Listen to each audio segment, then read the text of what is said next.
What are some differences between Japanese people and Americans?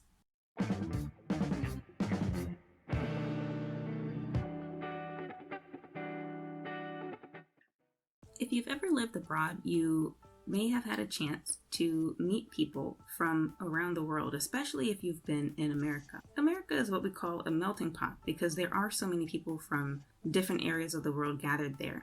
One interesting thing that I've noticed, having lived in Japan for some time, China for 2 years, and of course growing up in America, is just how different we see things or view things, but also how different we do things. One of the most, obvious differences is the amount that we eat and how we eat. So for example, when I first came to Japan, my coworkers took me to a restaurant. It was Sushiro, and I ate 13 plates, and it was I think twice as many as they had eaten, and I wanted to keep eating, but when I saw that they weren't eating anymore, I felt bad, so I stopped eating, but I was still hungry. These days, after living in Japan for a while, I think I may be able to get up to 10 plates. I remember when I went back home, there was I think it's called Checkers. It's like a fast food burger joint near where I was staying.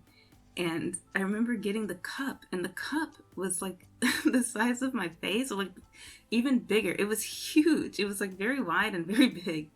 And I remember comparing that to the size in Japan. It's the kitty cup is a medium here. It's just, why? I don't even understand why.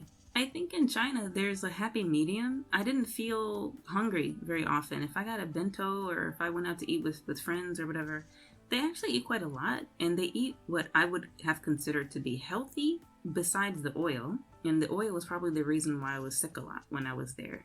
But yeah, I mean, a nice combination of meat and a nice combination of vegetable and whatever grain or whatever starch. I thought, it was actually pretty good. The quality of the food wasn't so great, but the type of food, just looking at it, you would think that it was it looked pretty healthy. It seemed healthy enough. And in Japan, I mean, I don't want to say the portions are small. As an American, they seem kind of small. I'll just put it that way. And when it comes to how we eat, for example, in Japan, when they eat noodles, they can slurp, and it's not considered rude. In China, it's considered polite to make noises. The noises mean this food is really, really good. If you're too quiet, it means you don't like it, or the others will have this feeling like you're not having a good time. So it was important to say, or something when you were eating. In America, the more quiet you are, the more obvious it is that you are just completely focused on your food because it is so good. So, quietness, for example, it's one major difference in how we eat. And speaking of noise, when you're on the train or something like that, it's expected that you'll be quiet. And if you do make any noise, this is in Japan, if you do make any noise, you'll get some pressure from people. They'll look at you, they'll frown at you, they'll give you some indication that you're disturbing the peace, for example. In America, we also have a concept of, hey, can you please be quiet? But people are more willing than not to break the silence. Sometimes it's just to start up conversation with a stranger, and other times it's to play music. We just do these types of things, I guess. And in China, people are just loud. I don't know how to describe it. I think it's just a part of their culture. So even when they're talking on the train, you don't know if they're mad at each other or not. Because, well, first of all, I can't understand the language, so I don't know what they're talking about. But why are they so loud? I'll never know why they're so loud, and they seem so aggressive. Another thing I thought was very interesting when I lived in China was people tended to navigate towards you. So in America, without really making eye contact or without really acknowledging each other, you can kind of figure out which side of the road to go on. In Japan, it's like you make eye contact and they just know. I don't know how they do it, but I don't have the superpower. So in Japan, it's I just assume that they're just going to see, hey, there's somebody here, so I'm not going to walk here. They want to make eye contact with you so that they know which side, you show your intention that way. But for me, it's I'm already here. Can you acknowledge? In China, I don't know if it's because there's so many people there or what, but they would just bump into me. They would just get shoulder checked all the time. It's you guys serious? And it's after a while I just started body checking people because that was just what we did. So it didn't seem to be poorly received. Like nobody seemed to care. So it just became a thing that I did, when in Rome. But, coming back to Japan, every now and again this will happen. And in the back of my mind, I would think maybe this person's from China. I think that of the 3 countries, it's easiest to live in Japan. And it's just because of my personality. I think that a lot of Americans would find living in Japan, how can I put this? Unless they had some kind of fetish, they probably wouldn't enjoy living in Japan. And it's just simply because the culture is so different. So the way that we consider things, the way that we do things, I think a person from America may feel a bit stifled. They may feel a little like they can't be free.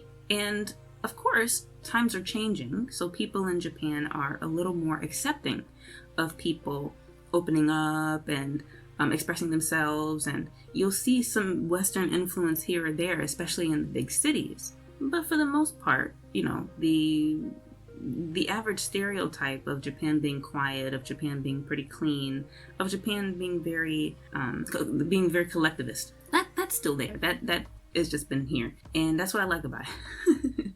If I can just be honest, that's why I prefer to be here. But I do miss America, and sometimes I do miss China.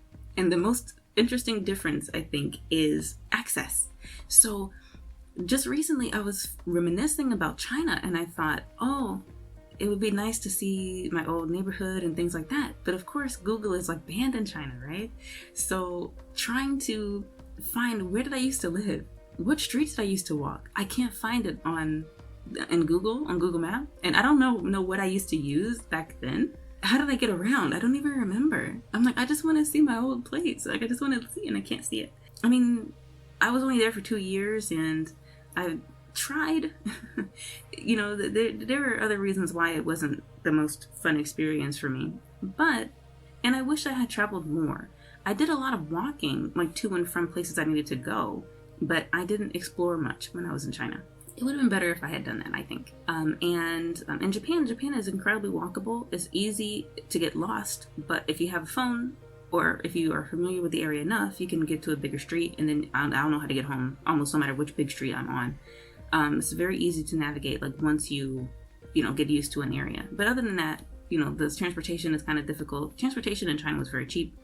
Transportation in America is the next cheapest, or at least in Chicago. And then Japan is quite expensive. You have to pay each time you ride, and it can get pretty costly depending on where you're going.